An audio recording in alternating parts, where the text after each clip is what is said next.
Real Talk on YouTube. Real talk. Let's get straight to it. 2024 podcast. Did you know this is our first one of 24? I guess it is. I know. Last night when I was thinking of kind of where we were going to go with this, I was like, oh, this is our intro to 24 also. We're not done 24. So I feel good about it. I do too. It's going to be a crazy year, I think. I feel great about It's an election year. You've got interest rates that people don't know. It's going to be just like a crazy year. You have any crazy predictions this year? Well, we've already landed on the moon. That's so true. That wouldn't be one. That's but true. I think rates are going to settle in around in the sixes, interest rates. Yeah. I think a lot early people were thinking that they were going to get down in the fives and just unlock a lot of this inventory. But a few reports came out, and it looks like they're just kind of going to get down around the sixes and hover. Although I think 24's transactions are going to be higher than 23's.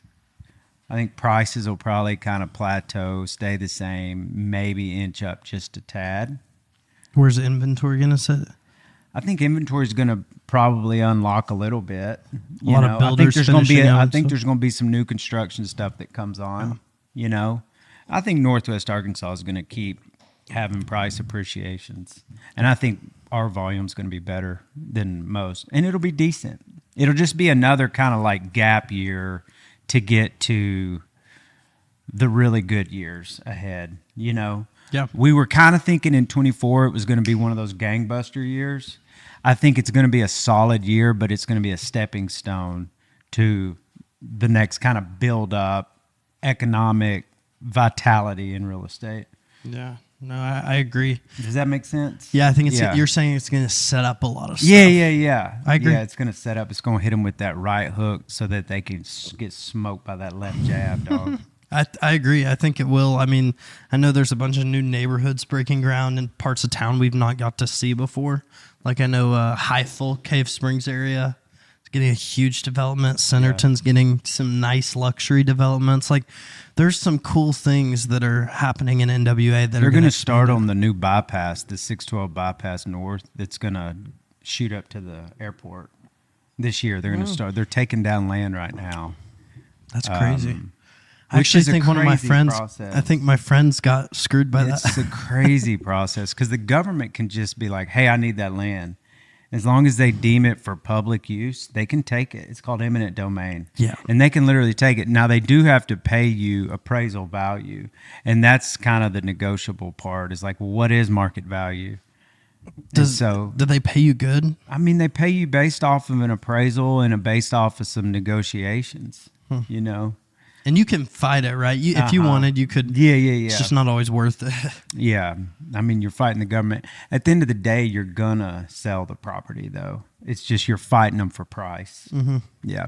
There's no working around that. No. That's crazy. Yeah. That puts things in perspective a little bit. I know. What else is popping off in NWA this year? Well, I think we're gonna see a ton of new retail space come in the commercial side. I think we're seeing a lot of that. There's a Whole Foods and Rogers coming in. Oh yeah, that's gonna be a big sick. project. Yeah, and I think Whole Foods always brings in. Have you noticed that? It always brings in around it some really nice, healthy restaurants and stuff that are all of a similar vibe. 100%. There's a lot of people's business model to just follow those massive brands. Like even when Walmart goes in a place, they buy acreage beyond what they need, and they'll sell out parcels because they know they have that's so other smart. ancillary services they want to be a part of. I agree. I think that these retail spaces that have a big enough name, like Target, you always see companies that are falling around Targets and stuff. So that's what I'm saying is I'm guessing that some of this new retail is going to unlock some other cool opportunities. Northwest Arkansas, dude, I mean, like, our restaurants are becoming no joke. And our shopping, and like we're getting into the kind of fun stuff as well. You're right. You know, our population was at 500,000 people. And so now it's at like a little over 600, and now we're on the map. You know what I mean? Mm-hmm. Like there's national brands that are looking at us going, man, now they check all the boxes. population, demographics, projection of growth, affordability, amenities. And so a lot of these big brands, these big national brands, now we qualify for their. And once Top Golf came in, they're kind of like that. Like, it's all analytical. They just look at the data and they go, we will work here. And so now a lot of these big flags, these big brands are going, oh, wait, NWA's real. And they're big enough now. And that's where we're going. And so normally there's a synergistic effect or like a snowball effect that goes with that. I agree. Yeah. I agree. I think people also have realized too, like, what's so cool about Northwest Arkansas is you are working with a Fortune 500 top 5 company every year. I mean, like, usually number one, Walmart. Hell yeah. And they pull in all these vendors around here who, whether they like it or not, have to be here. And that's kind of really propelled us to being able to be put on the map a little easier for being smaller. Don't you think? 100%. You just wait when that home office really gets done and that thing starts getting kind of marketed, put out there. I agree. It's going to be a jewel of our area. I showed some Missouri family of mine the other day, like the renders for it, and they were like, it looks like a college. I'm like, I think it'll be bigger than a lot of colleges. Mm-hmm. Like, honestly, like, it is ridiculous. It'll feel like a college, mm-hmm. you know? And they're focused on shared space. They're being really intentional about opportunities to connect. And so they're trying to design around the idea that they want to promote interpersonal relationships and collaboration within Walmart. And so it'll be cool to see from a kind of a design standpoint what some of the best minds come up with for that. So you want me to drop some exclusive Walmart home office info on the pod? One of my buddies is working, he's a plumber, and he's working on it right now. And also plumbing. It's like, dude. I was just thinking that. It is. Like, back in the day when I thought of plumber, I literally thought of butt crack. You know what I'm saying? Like a plumber, like leaning over to fix something and his butt crack showing. Yeah. Dude, plumbers, like, can make bank nowadays. And I've got a buddy that was a plumber, hard-working dude, like blue-collared, just started out working for somebody, and now he owns a massive plumbing business. It's one of those trades, those technical trades, that you can build a business off of and really scale and really do well. Absolutely. Don't ever discount a trade, especially nowadays with college. Some of the conversations around, is college really a value add? It's so expensive. And so there's a lot of kind of contrast between college and a trade. And back in the day when I was growing up, it was like college 100%. Well, now things are changing. They're adjusting. They're shifting. The world is smaller, and you can create more opportunities on your own. And so that's the big question. What about trade school, electrician, plumbers? And I promise you, when you get a trade, especially as it relates to construction, in the right area, you're guaranteed a job, because after a college degree, you're not, you know. And so for the real entrepreneur out there, man, if you got a passion or a skill set for a trade, go to trade school. Dude. I didn't mean to cut you off. No. Tell me about your friend. No, well, what you're saying is 100% true. Like, he went to college, dude. He's a rare plumber because not many of them do go to college because it's just a waste. Yeah. He went to college, but still went to trade because he was like, man, I actually think I'll enjoy this more and make more money to start. Yeah. And so he did that. And he said these guys figured out that he had went to college, and they're like, you have a degree? Get in the office. Yeah. So they made him sit in the office. So he was like, nah, this is boring. So he told him he would quit if he didn't get back out there. But he's been working on the home office, and he said the designs are crazy. Yeah. He said it's like wood-only buildings and like stuff that does not look it doesn't fit the typical commercial mold of like office space. A lot of money being pumped into that thing, man. So you're right. It's gonna be marketed like crazy. But okay, so 2024, we've got a big year ahead for sure. I mean, there's a lot happening, I think. What does break the habit mean? Break the habit? That was the first ever video that I watched by Peter McKinnon. Really? Who I've told about on the podcast, yeah. And so you got one of them things on Yes, there. sir. Break the habit. Yes, sir. Well, Well, what's the meaning behind it? So literally, I'm sitting at Shiloh Christian, and I'm working this senior luncheon. And I you just a am at high a school dude, curly-headed bad boy? bro, Or I'm are a you sophomore in college Okay. because I just left the Air Force. I'm like, I don't know what I'm doing with my life. Yeah. And so I'm watching this YouTube video while everyone's eating before I have to clean up at my $10 an hour job. And I'm just like, oh, this is miserable. And I'm watching this video called Break the Habit. And it's talking about don't do what everyone else does. Don't go to college, get a degree, and work a 9 to 5. Like, be different. Like you were just saying with trade school. And so I was like, man, I wish I could get back into video and photo.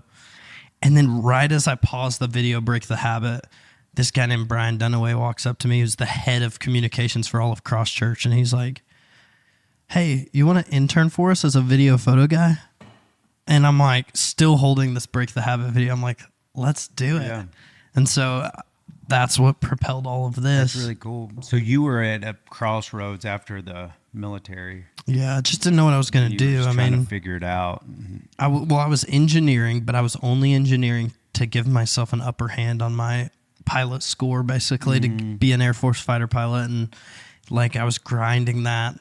But then the minute the Air Force didn't pan out, I like look at it. I'm like, I don't want to be an engineer. Like I hate computer science. I'm just doing it to fly planes. So I was like, I got to change my major now. So it was a crossroads. But anyways, so 2024, we're going to have a crazy year for sure. And so I have some questions, very 2024 specific for people. And I'm sure we'll clip these out too so that people can see them one at a time. But first question is for entry-level beginning people looking at, us right now, and they're like, hey, want to get into real estate. Maybe I'm 23, 24, or maybe you're even 40, 50, need something else. Is it still feasible to go grab a real estate license, hang it at a brokerage, and just start selling real estate? Is that still a thing? Yeah, that's a good question. And I think before you ever make a decision, you got to understand the broader climate or context of the industry that you're trying to get into. So that's a good question. I would say the first thing they have to do is try to get an understanding of the broader context or industry, the practice of real estate. But it's changed. And when I say it's changed in the sense of consumers, the public, are requiring a higher level of value be brought to the table from a real estate professional. I think in the past, it has been, I can be a weekend warrior, I can get a license, and when my friends call or my family calls, I can take care of them. Because why? I got the MLS, right? I got access to the MLS. Well, that's not the case any longer, that agents control the information. Most of the time, clients find the house. And so if somebody wants to get into real estate, they have to understand that the only way they're going to survive is if they come in and create value and give the customer a professional and value-add experience. Now, in order to do that, you cannot be a kind of just a part-timer getting into real estate. In order to be successful in 24, it takes a degree of intentionality. It takes it looking at this business as a profession, as a full-time job, as a career. And because the bar has been so low for entry, we've had way too many people jump in there and go, oh, I want to chase some money. I want to make a little money on the side. I hate whenever people say, it's my side hustle. That kills our profession. Let's be professionals. Let's be career-oriented. It is our career, and that's what the public deserves. And I think there's a lot of good things happening to kind of force those people that just want to be weekend warriors out. And so to answer your question, people that want to get into real estate and are brand new, they need to come in with the level of intentionality, understanding where they fit into the market to bring value, and then the discipline and the execution to deliver on that through a full-scale time commitment of a career. And those are the people that will have a chance, because there is no better career, if you can make it work, than being a real estate professional. You have autonomy. You're helping people get in a house. You're bringing the level of service based on your experience to the table. It's not a cookie cutter thing, right? And so you're able to come in, develop your own business plan, and then provide that value to somebody. It's wide open. How great would that be? Oh, yeah. But to succeed, there's a level of seriousness and intentionality and, frankly, discipline and time that you have to commit. Yeah, I agree. Long answer to an easy question. I just complicated. No. I mean, I don't think it is an easy question. Yeah. Because I think you're right. You have to start with the premise that everyone has been looking at it the wrong way. I think so. I think it's what put us in this kind of sticky situation we find ourselves in 24, to start with all of the fees and stuff up in the air. I think a lot of the reason is, and I mean, it's just the way it was done. It's not one person's fault, but it was always seen as a side hustle. Mm-hmm. And therefore you had people getting into it who were just doing it to make side hustle money or to spend side hustle time on it. Mm-hmm. And then you had this big divide, because that's what I've always been confused about in real estate. There's not a lot of professions where you can go and you can see someone who works on the same profession 5 hours a year as someone who works on them 24 hours a day. Like, and real estate has that huge divide in it. Yeah. So I think this is just narrowing the gap this year. I'm hoping that we'll see more just people taking, even on the lower end, taking it way more seriously, upping their game, upping their marketing. I mean, at the meeting Thursday, I'm excited. I have kind of 5 things that I think agents can do to market themselves for free. Yeah. I mean, no sort of, and it's not all video photo. For people who hate that, it's not all that. I think it's higher level marketing, and it's going to your people, and you have to do different things as an agent. That's why there's a spot for everyone if they take it serious, because someone out there will be attracted to your style of marketing. Exactly. So I think that's what works. So next question for 24. That's a good answer though. I think that answer will get easier as the years go on. I think it'll get a little less complicated. But so let's say for the agents already in the profession, whether they're wanting to level up this year or just, freshen up and stay ahead, what do you think they can do to succeed this year? Not just marketing stuff, but like, what do they need to make sure to prioritize? That the real estate agent's role is broadened. Now we are called upon to be community activists. We are called upon to understand and know the nuances of the real estate market and the community. And so in order to do that, a real estate professional in 24 is going to need to leverage all of their partners. They're going to need to leverage all of the team members. They're going to need to create a team of people that can service their clients. I'm talking about lenders. They need to understand how to get the best deal for their clients, whether it's buy downs, get the lowest rate from maybe it's a mortgage company that they're working with. They need to have shared networking events with those lenders. Same thing goes for insurance, right? Same thing goes for home inspections. Same thing goes for home inspector repairs. Same thing goes for title companies. And so the real estate agent is the quarterback moving the ball down the field. The ball is the closing, okay? And you want to get to the end zone. The real estate agents that will succeed in 24 understand that they leverage their team, and that their team is their biggest asset. And so real estate agents of 24 are going to be able to organize their process, right, by leveraging all their team members to give the best experience and the best possibility to get the ball down the field in a smooth and seamless way. And so if I had one piece of advice, it's always going to be business development.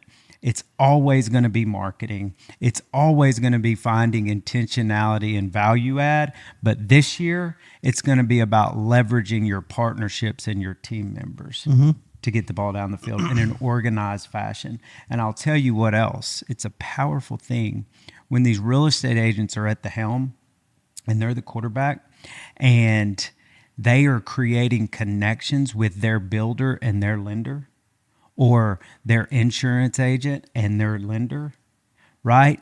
Then that individual, that real estate agent, is responsible for all of those connections.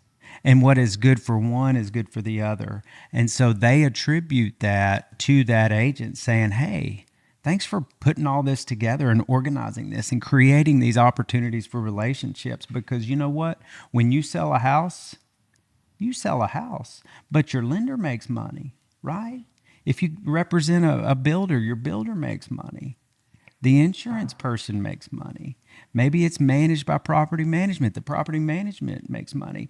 And so any one of those team members is going, Spence, thank you for supporting my business. And so those partnerships are important and they should be reciprocal. And what are you going to do? You're going to go, hey, you should use this real estate agent because they're promoting your business. So do not forget to leverage your partnerships so that everybody's business can flourish. And if you don't have organization and intention in that, you're just reacting and you're never getting, quote unquote, the credit for providing these meaningful connections and for helping uplift other people's business. Yeah, I agree. That's 24. I agree. And I would probably add what the other aspect to what you're saying is, which is relationships in 24 and leveraging, because with AI and all of this video photo marketing, there's kind of this like unauthentic representation of people that's floating out there. You know, people don't know if it's real. Is it AI? Is that their voice? Is it AI? Do they ever meet people in person or just do video calls? Like, no one knows. That's right. So I think agents can see a lot of success in dialing it back a little. And like, that's what we do in filmmaking all the time. If we don't want to follow a trend, we don't create something new, because almost everything at this point's been done in video, photo stuff. What we do is we pull out an old book, maybe, and it's film photos from the 1960s, and you're looking through and you get inspiration, bring something that's dead back to life, a trend. And so in the same way, if an agent wants to start, I mean, dude, I got a letter the other day from a lender that helped us with our house, and it was like the nicest thing, a handwritten letter. I hadn't seen, I mean, my generation, I didn't know people still do that, but it went a long way. Yeah. I was literally like, man, I will use, and I've already told 2 buddies about the lender. It's like, they were so nice. Yeah. And I think that letter sparked this kind of excitement that they were so nice to me. So I love that. You know, and really the way that we look at tech should be reframed. And the way that I choose to look at tech is good tech allows for the human connection. Good tech allows for the human interaction. It streamlines processes so that lender can sit down, think about what they want to say and their gratitude towards you, and write a letter or pick up the phone and call. So good tech allows yourself to free up time for that human interaction. 100%. That will never go away, bro. agreed. We're not robots. Yeah. We're still humans. We all desire to be connected with the group or a fellow human. It's a survival thing. Yeah. The more connections you have with the more humans, the more protected you are, because you got a bigger group to be around. So the less at risk you are to die from a survival standpoint. No, and I that's agree. where that comes from. Well, I mean, do you want me to tell you what I'm doing to kind of counter this AI movement in my space? Because I mean, I'm a video photo focused marketing guy. That is the first space AI is pretty much going for. I'd say graphic design's first, but second is mine. And so the way I'm staying ahead of it is, like you just said, there are pieces that can never be replaced by a robot. AKA shooting the content. Shooting the content is huge. So how can I elevate that? Yeah. How can I keep that human connection and value it But I will say, while also learning how to use and leverage AI and these tools. Because if I don't, the next person will. Yep. And so in the same way, I think agents can prepare with that for marketing. That's good. That's good. I totally agree with that. So in 2024, what do you think, and I can answer to this too, what do you think the trends, the marketing trends are going to be? Because they change every year. I mean, historically, January they reset, and the new year, like last year, to give you an idea what I'm talking about, I'll tell everyone what last year was. Last year was the year of short form content. Yeah. It was, if you can deliver something of value, sure, but something that made someone feel an emotion of any kind, sad, happy, angry, like whatever, in a short amount of time, you won. Mm-hmm. That is going to change this year, in my opinion. Really. I think, and I have data to support, I'm not just saying it, but I think that people are going to... You've done studies. Yeah, I think people are going to strive to go back to a long form kind of way. No, well, one of the guys that I've done some shooting with, and he's huge on TikTok and Instagram and YouTube, he said he is getting more and more long form view content, even on TikTok when he posts a 2-minute video. People are starting to enjoy it. That's why podcasts are doing well. Really? I can see that. So I think people are starting to like this. So maybe for a realtor, something practical. So for a realtor, I think in 2024, a practical marketing piece is going to be expose and market your properties for the lifestyle that property affords. No longer is it just going to be exposing the details of the brick and mortar. It's going to be exposing the trailheads close by, the local restaurants close by, potentially bike trails, potentially coffee shops, schools, healthcare opportunities. Like, it's going to be indicating through your marketing the lifestyle that this property is going to give you and your family. And so real estate agents need to understand the details of who their clients are and what they like. Then they need to understand the nuances and the details in and around the structure that they're selling and expose that. If people can feel emotionally connected to a lifestyle that they're going to get by buying a brick and mortar, then it's going to identify with them, and they're going to understand that this is the life that they want to have as it's associated with that brick and mortar. And so real estate agents that understand that are going to have a leg up in 24. Yeah. You think things are going back to, they've always in real estate been this, but you think, I remember when I was a kid, my dad would always say as a realtor, location, location, location. Do you think things are going back into even heavier in NWA? Because I know people are, I mean, that's what, when we were looking for a house, the first thing we did was draw a map. Yeah. We didn't put any, I mean, we were literally map where we want to live, what we want to be by. Yep. That will never change. That will never change. You know, I think there's always little sub-trends where after COVID, people wanted more space. And so the trend was to kind of get outside a city center for a couple years. Now we're being pulled back toward amenities again. And so now it's like kind of most people are wanting this middle ground. They want access to amenities. They want some walkability, but they want also a little bit of privacy. And so still, location is everything. And it goes to the point that I just made about what kind of lifestyle is this living in this location going to give you. Yeah, I agree. Opportunities for connection, opportunities for relationships, opportunities for physical fitness, for entertainment, those sorts of things. Yeah. While the brick and schools mortar, is huge too, for sure. Schools is very important. School choice, has that changed it a lot? You know, I think it's just family dependent. You know what I mean? You still want to be close to the school you go to. Yeah. It's hard to just kind of make an overarching statement on that. You know, I think a lot of the realities that go along with development, though, that people sometimes forget, cities want to push people toward the infrastructure. You're right. And most of your infrastructure is downtown, city center. And so there's a lot of kind of incentives for homeowners and builders to be in and around that infrastructure. And so really cities don't like for people to go out and sprawl, because you think about it, further out you go, the more you got to extend water lines, or the more you got to extend sewer lines, and that's very expensive, or the more you got to update roads. And so really cities want to have smart growth in and around that infrastructure, and that affects it too. Yeah, I agree. Yeah.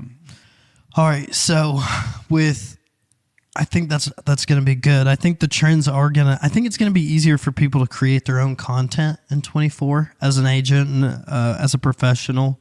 I think you're going to be able to use dude, these phones have gotten so incredibly good at video and photo that I think a lot of people are going to be able to, not everything. There's a level of professionalism you want. Mm-hmm. But it's not an excuse anymore. Mm-hmm. You can't say, "Oh, I didn't film that because I didn't have a camera on me." Mm-hmm. I'm a videographer with 3 cameras, and yet it's not an excuse for me. Like, if I don't have my camera, I shoot on my phone. Yeah. And so I think people can capture things. Like, a really practical example, because I know your agents like this, and a lot of agents like to hear this. If I was a real estate agent and I was trying to promote marketing content, every time I visited a restaurant in Northwest Arkansas, went with my family to, I get it, you need your own time too, but like, this is not hard to do. Let's say you go to a restaurant like The Rail in downtown Rogers, right? Great pizza spot, kind of hidden, not a lot of people know about it, or around here.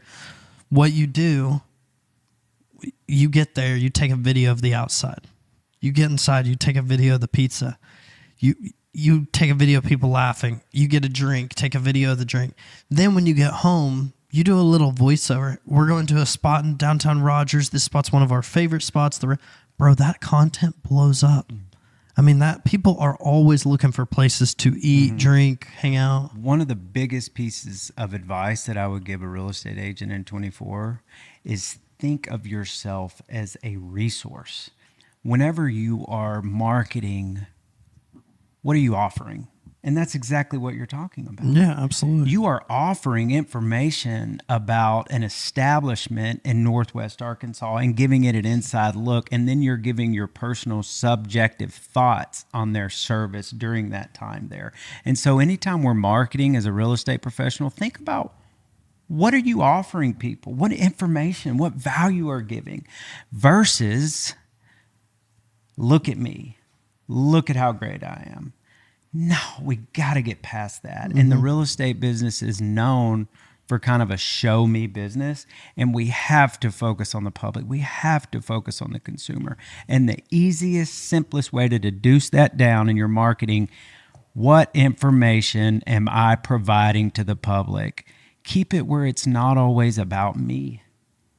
Don't always think, well, what are they going to think of me? I got to promote myself. The best way that you promote yourself is by giving people information that's going to better their lives. Yep. And that's exactly what you're talking about. I agree completely. Well, and the best kind of marketing is exposure marketing for real estate agents, which means just get yourself in front of people. Yep. You don't always have to be selling this, hey, if I'm on camera, I need to be showing a house that I'm listing. No, get in front of, get to where when people think of an agent, they think of you. Yeah. Because the reality is they're going to go 364 days a year without thinking about buying a house or selling their house, or maybe multiple years at a time, obviously. So that I think the best way is to just basically be identified as a real estate agent in providing value to your, I completely agree. Yeah. Have I ever told you when I was in Alabama and I was doing some research on like best seafood restaurants with my family, and there was this real estate agent dude, and he gave the best guide to the best restaurants to eat at in Alabama that I've ever seen. He had every different category with ratings and best food item there in his opinion. It was, and he did a document on it that you could download, which gave you his email or gave your email to him. but also he made a video about every single place. Now, number 3 on the top 5 burger joints in Gulf Shores, Alabama. And he had accumulated over time over 250,000 views, and he's a real estate agent. And I remember him still, and this was 3 years ago. Yeah. But it was impressive. Yeah. You know, I think whenever you and I sit down to talk about our content strategy, we really had to ask ourselves some questions. Are we doing this to arm the public, or are we doing this to chase their money? Yeah.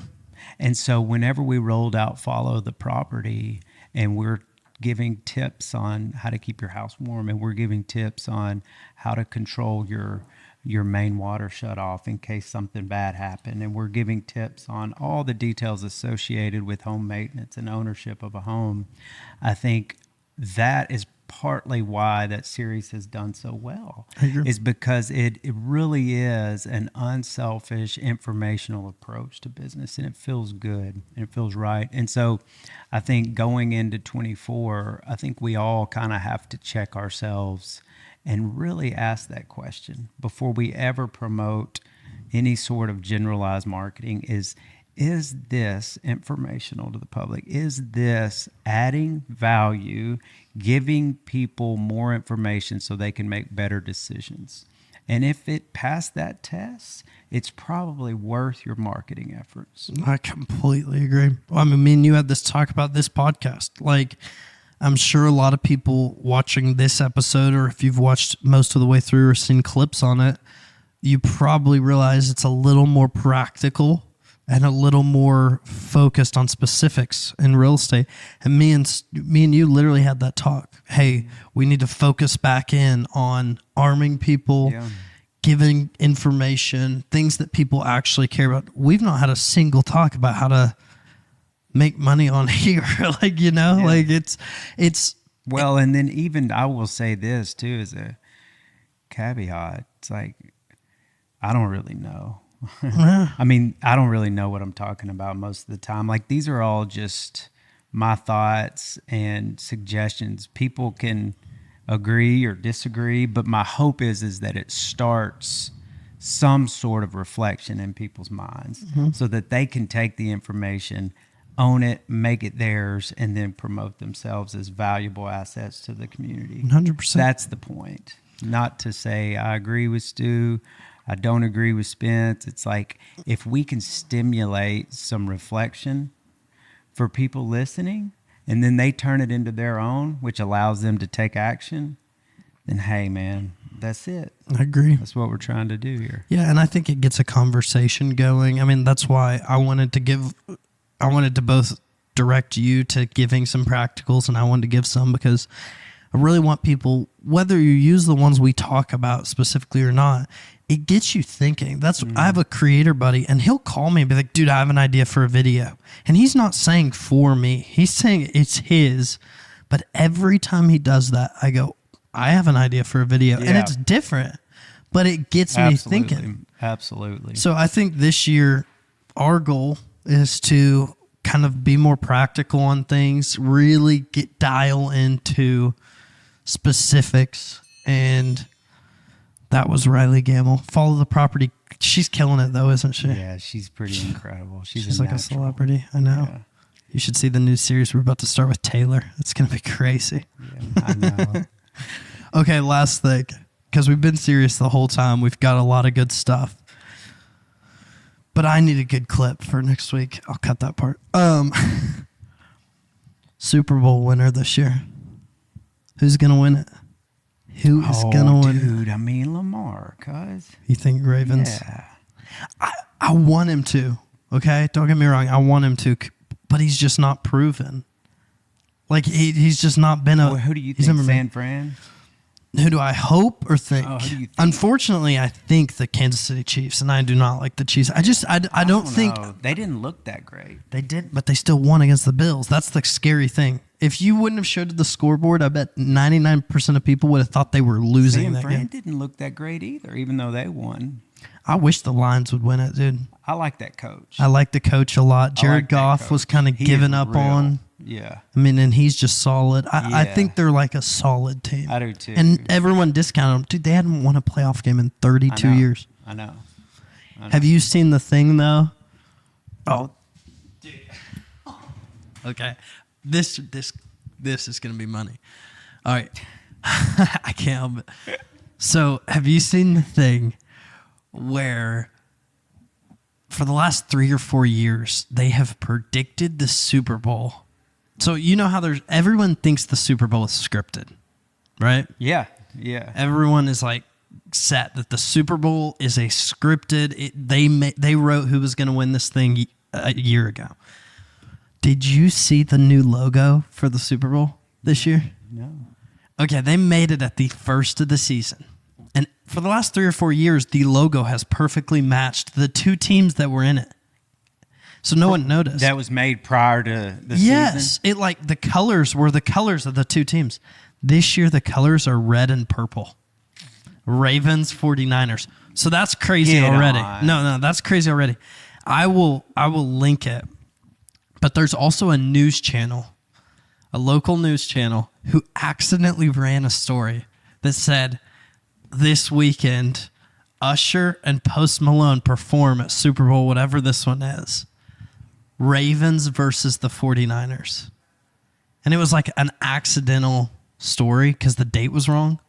Everyone's like, if it's the Ravens, and that was like 2 weeks ago that came out. And the Ravens and 49ers are still in it. I mean, it's weird, dude. It's really Something's weird. going on, dude, behind the scenes.